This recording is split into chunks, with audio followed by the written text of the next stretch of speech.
Hi friends, PhonePe ప్రతి ఒక్కరు use చేస్తూ ఉంటాం మనము. ఈ ఫోన్పేలో మనకి అప్పుడప్పుడు మ్యూచువల్ ఫండ్లో ఇన్వెస్ట్మెంట్ చేయండి, రూ. 100 నుంచి స్టార్ట్ చేసుకోవచ్చు మ్యూచువల్ ఫండ్ సిప్ అనేసి మనకి డిస్ప్లే అవుతూ ఉంటుందన్నమాట. అందులో మనం ఇన్వెస్ట్మెంట్ చేస్తే మంచిదా కాదా అనే ఈ వీడియో అనేది నేను చేస్తున్నాను. ఈ వీడియో చివరి దాకా చూడండి. ఇన్వెస్ట్మెంట్ చేయాలనుకునే వాళ్ళు చూస్తే మీకు క్లియర్గా అర్థమైపోతుంది మనం చేయాలన్నా వద్దా అనేసి. ఇక్కడ కిందికి స్క్రోల్ చేయండి. ఇక్కడ వెల్త్ అని ఉంది కదా, అక్కడ వ్యూ ఆల్ మీద క్లిక్ చేయండి. ఇక్కడ మీకు చాలా సిప్ అనేది కనబడుతుంది. చాలా మ్యూచువల్ ఫండ్ అనేది ఆఫర్ చేస్తూ ఉంటారనమాట. ఇందులో ఇన్వెస్ట్మెంట్ రూ. 100 నుంచి స్టార్ట్ చేసుకోవచ్చు. చాలా ఫండ్స్ అనేది ఇక్కడ ఉంది అనమాట. ప్రతి ఒక్కరికి ఇన్వెస్ట్మెంట్ చేసి ఏదో కొంతవరకు అమౌంట్ చేర్చి పెట్టాలనేసి ఆశ ఉంటుంది. కానీ మనం అన్నీ తెలుసుకొని ఇన్వెస్ట్మెంట్ అనేది స్టార్ట్ చేయాలన్నమాట. ఏది తెలియకుండా స్టార్ట్ చేసి మళ్ళీ లాస్ట్లో బాధ అనేది పడకూడదు. ఇక్కడ వీళ్ళు రూ. 100 నుంచి స్టార్ట్ అయ్యే ఫండ్స్ అనేది కొన్ని ఆఫర్ చేసి ఉన్నారనమాట. రిటర్న్స్ కూడా ఎక్కువ ఇచ్చున్నాయన్నమాట 3 ఇయర్స్లో. అవన్నీ నేను మీకు క్లియర్గా ఎక్స్ప్లెయిన్ చేస్తాను. ఇక్కడ చూడొచ్చు మీరు, ICICI Prudential value discovery fund minimum రూ. 100 నుంచి స్టార్ట్ చేయొచ్చు. లాస్ట్ 3 ఇయర్స్లో మనకి 27% రిటర్న్ ఇచ్చిందనేసి వాళ్ళు చెప్తున్నారు. అదేవిధంగా ఎస్బీఐ కంట్రోల్ ఫండ్ అనమాట, 500 ఇన్వెస్ట్మెంట్ సిప్ అనేది స్టార్ట్ చేయొచ్చు. అది లాస్ట్ 3 ఇయర్స్లో 29% రిటర్న్స్ అనేది జనరేట్ అయిందనేసి చెప్తున్నారు. ఈ విధంగా కొన్ని రూ. 100 నుంచి స్టార్ట్ అయ్యే ఫండ్స్ అనేది కొన్ని ఇచ్చున్నారు. ఇందులో మనం ఇన్వెస్ట్మెంట్ చేయాలన్నా వద్దా అనేసి నేను ఎందుకు చెప్తున్నానంటే, ఆ డీటెయిల్స్ క్లియర్గా చూపిస్తాను మీకే. మీకు ఈ విధంగా ఓపెన్ చేస్తాను, ఈ విధంగా ఓపెన్ అయిపోతుంది. చాలామంది ఏమనుకుంటారంటే డేట్ సెలెక్ట్ చేసుకుంటారు, అమౌంట్ సెలెక్ట్ చేసుకుంటారు, అంతే ఇన్వెస్ట్మెంట్ అనేసి స్టార్ట్ చేస్తారనమాట. కానీ మెయిన్ మీకు ఇక్కడ ఎస్బీఐ కంట్రోల్ ఫండ్, ఇక్కడ ఒక ఏరో మార్క్ ఉంది కదా, రౌండ్ ఏరో మార్కు, దాని మీద క్లిక్ చేసినారంటే మీకు డీటెయిల్స్ అనేది ఇక్కడ కనబడుతుందన్నమాట. ఇవన్నీ రిటర్న్స్ అనేది లాస్ట్ 3 ఇయర్స్ 5 ఇయర్స్ ఇలా వచ్చిందనేసి చెప్తున్నారు.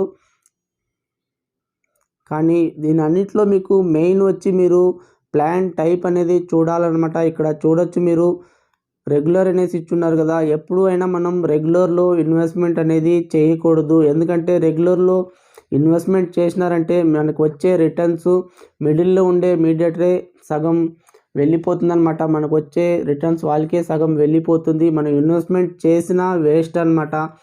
అందువల్ల రెగ్యులర్ ప్లాన్లో ఎప్పుడూ ఇన్వెస్ట్మెంట్ అనేది చేయకూడదు. నెక్స్ట్ అదేవిధంగా ఫోన్పేలో ఉండే ఫండ్స్ అన్నీ మనకి రెగ్యులర్ ప్లానే ఉంటుందన్నమాట. డైరెక్ట్ గ్రోత్ అనేది ఉండదన్నమాట. అందువల్ల ఇందులో ఇన్వెస్ట్మెంట్ చేస్తే మనకి ప్రాబ్లం అనేది వస్తుంది. అందువల్ల ఫోన్పే ద్వారా మనం ఇన్వెస్ట్మెంట్ అనేది జర్నీ స్టార్ట్ చేయకూడదు. నెక్స్ట్ అదేవిధంగా ఎక్స్పెన్షన్ రేషియో కూడా చూసుకోవాలన్నమాట. ఇక్కడ చూడొచ్చు మీరు, 1.54% అనేది ఎక్స్పెన్షన్ రేషియో ఇచ్చుండారు. ఎప్పుడైనా మనకి 1% కన్నా తక్కువే ఉండాలన్నమాట ఎక్స్పెన్షన్ రేషియో. లేకపోతే రిటర్న్స్ వచ్చేటప్పుడు మనకి చాలా వరకు డబ్బులు వేస్ట్ అవుతుందన్నమాట. ఇవన్నీ చూసుకొని ఇన్వెస్ట్మెంట్ అనేది స్టార్ట్ చేయాలి. ఇక్కడ వీరు క్యాలిక్యులేట్ కూడా ఇచ్చుంటారు. చాలామంది ఇవన్నీ చూసి కొంతవరకు ఆశపడి ఇన్వెస్ట్మెంట్ చేస్తే ఇంత రిటర్న్స్ వస్తుందా, ఎక్కువ రిటర్న్ వస్తుంది అనుకుంటారు. కానీ అంత రిటర్న్స్ అంతా జనరేట్ అయ్యే ఛాన్స్ అనేది లేదనమాట.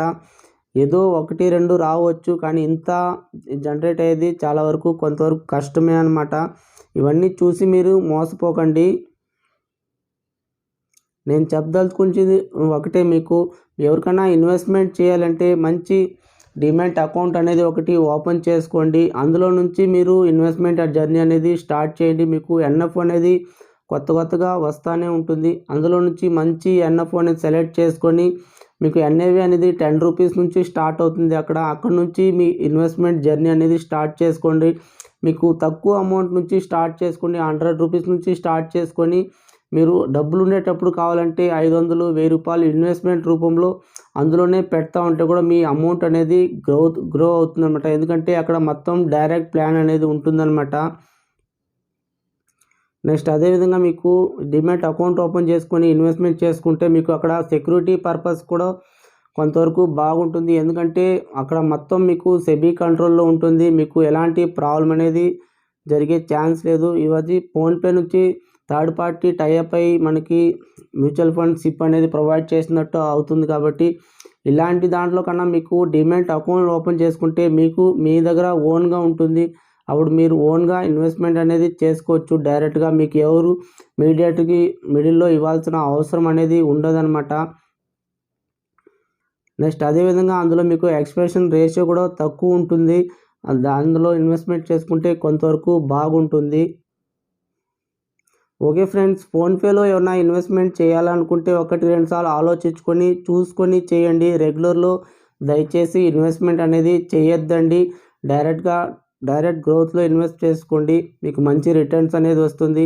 ఓకే ఫ్రెండ్స్, ఇలాంటి జెన్యూన్ ఇన్ఫర్మేషన్ అప్పుడప్పుడు నేను ఇస్తూ ఉంటాను. వీడియో నచ్చితే లైక్ చేయండి, సబ్స్క్రైబ్ చేసుకోండి, కొంచెం సపోర్ట్ చేయండి. Okay friends.